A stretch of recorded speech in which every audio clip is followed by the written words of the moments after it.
Kung hindi dahil sa freelancing, trap pa rin kami emotionally. Yung marriage kasi namin magulo, tinitiis ko lang siya. Pero yung peace, tsaka yung healing na naibigay ko sa mga bata through freelancing ay the most important thing na maibigay ng isang mama sa mga bata.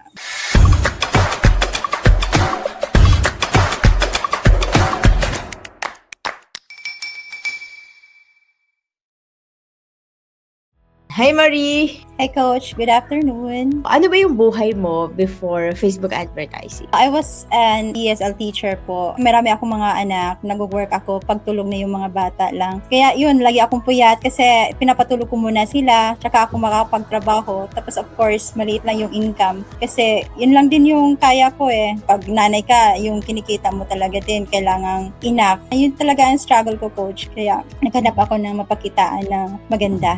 Meron ka bang corporate job before? Yes, Coach. Yung dalaga pa ako. Nasa Palahon Pawn Shop as manager. Sabi mo, ESL teacher ka naman. Online lang naman yon. Pero bakit mo naisipan na, sige, mag-aral ako ng Facebook ads, maging media buyer ka? Parang ina-ambition ko talaga na makapag-work na hindi kailangan naka-open cam, hindi kailangan na laging nagsasalita, kailangan quiet environment. Nakita ko yung Facebook ads, tininan ko siya, parang ang ganda nito. Hindi ka kailangan lagi nakaharap sa camera, pwede ka magtrabaho na kahit saan talaga, literally kahit saan na hindi kailangan ng voice. So yun talaga, naintriga ako na ang ganda nito. Tsaka yung mga success stories din ng mga students, maganda yung income nila. Kaya parang ito talaga yung hinahanap ko. Meron ka na bang idea about Facebook advertising before ka nag-enroll dun sa course? Ang nakikita ko na talaga, Coach, is yung mag-VA. Pero ang alam ko, pag VA ka, yung mga tasks, completer ka ng mga tasks like data entry, support tasks. Kasi doon sa tag mo is online freelancing. So iniisip ko, parang iba to. Para siyang skill talaga na i-acquire mo. Kumusta yung learning experience mo dun sa course? Coach, akala ko lang talaga masyado siyang technical, masyadong advanced, mahirap, parang sa mga matatalino lang. Pero nung sinabi mo yung background mo na HR ka dati, nisip ko na siguro kaya ko naman siya. Hindi naman siya kailangan matalino ka talaga. Inaral ko siya, tapos nakita ko step by step yung process at saka in Tagalog. Hindi siya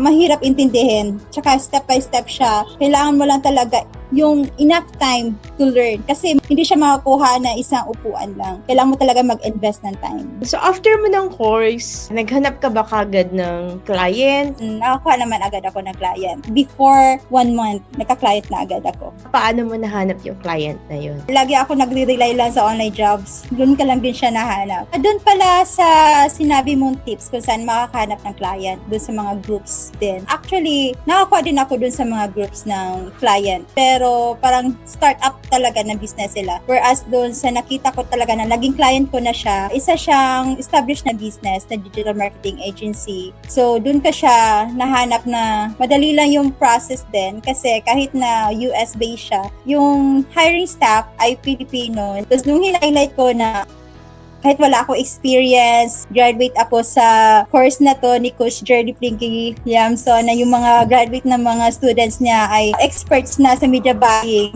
Pinagkatiwalaan niya ako doon. Dito sa 2019 client mo, ano yung mga naging task mo sa kanya? Yung client ko kasi na yon, nag-handle siya ng agency na iba-iba yung niche. Kaya nag-accept kami ng iba't ibang clients na may e-commerce, merong digital product, merong service-based. So lahat yon, kami lang yung hinahayaan niya na mag-strategize. Kami din yung gumagawa ng ad copies, ng mga graphics para dun sa ads. So ang dami kong natutunan dun. So far naman, before iOS 14, maganda yung naging results ng mga ads namin. Tapos after iOS 14, hindi na namin ma-track masyado yung ilan yung sales, ilan yung naging ROAS. Doon ako medyo na-discourage na parang ako yung top performer baga. Sa lahat namin, ako yung hindi nakakaintindi nung iOS 14 kung paano siya i-handle. Kaya yun, nalatgot ko talaga yung client na yun. Tsaka nahirapan din ako kasi graveyard din siya. Umabot din siya ng 8 months, Coach. And then after nun, hindi ka na ulit humanap ng client.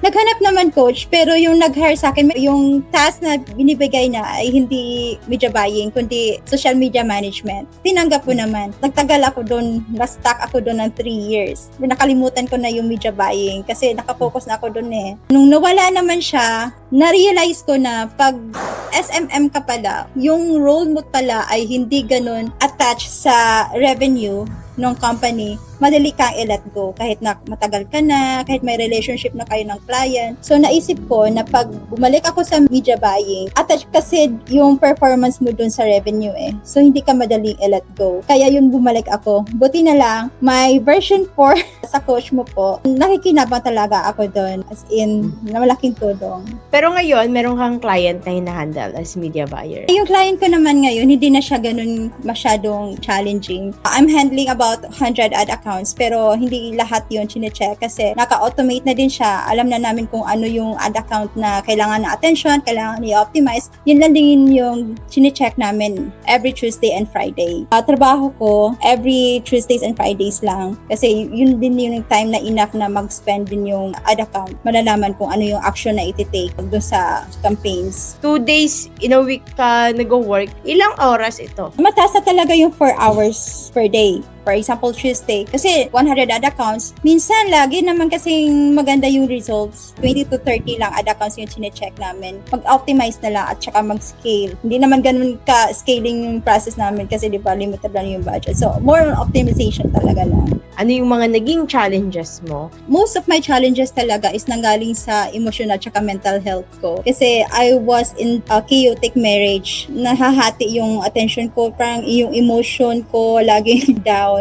Lack of support. Ako lang talaga yung kumikilos para sa pamilya. Doon naman sa pagkuha ng client, na-challenge din ako doon sa real money na in-spend natin sa ad accounts. Kasi nawalan ako ng confidence na baka hindi ito mag-work, baka masusunog na yung pera ng client. So, isa din yun sa fear ko. Pero kahit takot ka, life must go on. Kailangan mong kumilos talaga. Kailangan mong magtiwala. Kwento mo naman, kumbaga, paano mo ulit sinimulan? Paano ka bumalik? Iniisip ko talaga, coach, na left behind na ako. Kasi from doon sa 3 years na na-stuck ako kasi naka-social media marketing ako, madami nangyari sa Facebook ads. Madaming updates. Tsaka yung iOS 14 na iwanan ko noon, wala na. Tapos na yung problema na yun. So, iba na naman yung challenge. Kaya bumalik talaga ako doon sa course, especially doon sa structuring na, strategizing na baga. Kasi ang alam ko, ang dami kong dapat i-cope up. Buti na lang talaga kasi kung hindi siya updated, yun pa rin yung mapag-aralan ko. Ang galing lang talaga kasi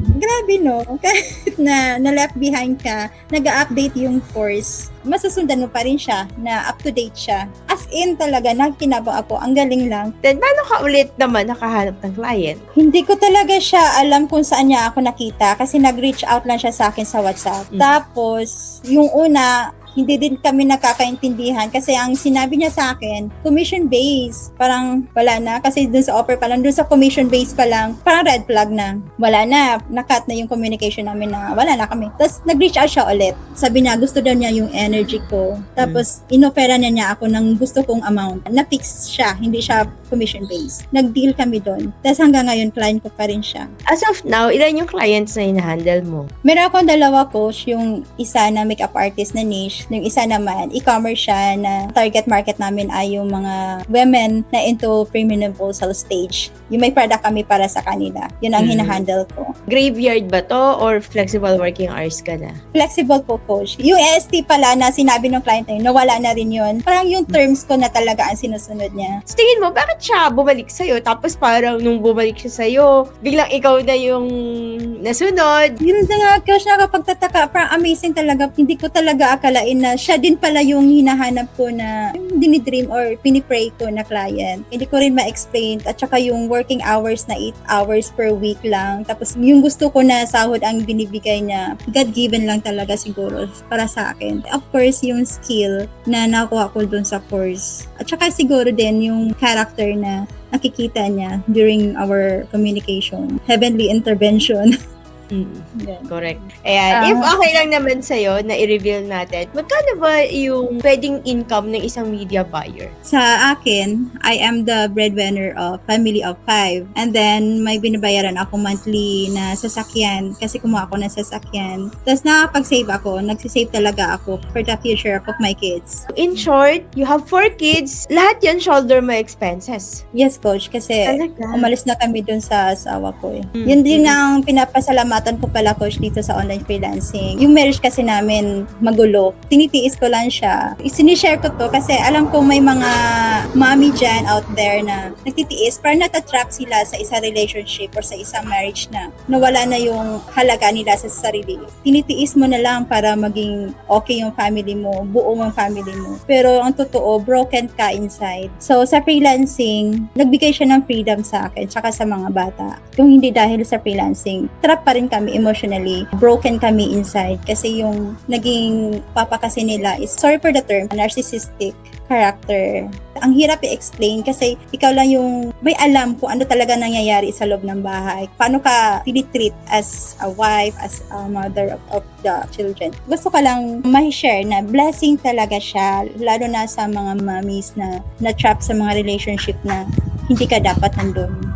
Tiniis ko siya, tapos dun lang talaga ako nag-push na umalis kasi yung mga anak ko na yung masyadong nahihirapan. Yung self-esteem nila, lagi silang nilolook down, lagi silang parang inaapakan na yung pagkatao nila na hindi mo ma-imagine kasi yung gumagawa nun ay yung mismong papa pa nila. As in, malaking blessing talaga kasi ngayon na may peace na, safe na yung pamumuhay namin, tsaka may love na. Kasi dati hindi namin alam kung yung love ba na totoo. Sa freelancing, hindi man ako 6-digit earner sa ngayon. Pero yung peace, tsaka yung healing na naibigay ko sa mga bata through freelancing ay the most important thing na maibigay na isang mama sa mga bata. Hindi yung napaprovide sila materially, kung ano kailangan nila, bahay, pag-aaral. The most talaga is yung peaceful na pamumuhay at saka yung love doon sa home, saka safety. Kumbaga, yung money, it's a tool na nakatulong sa'yo, sa inyo, ng mga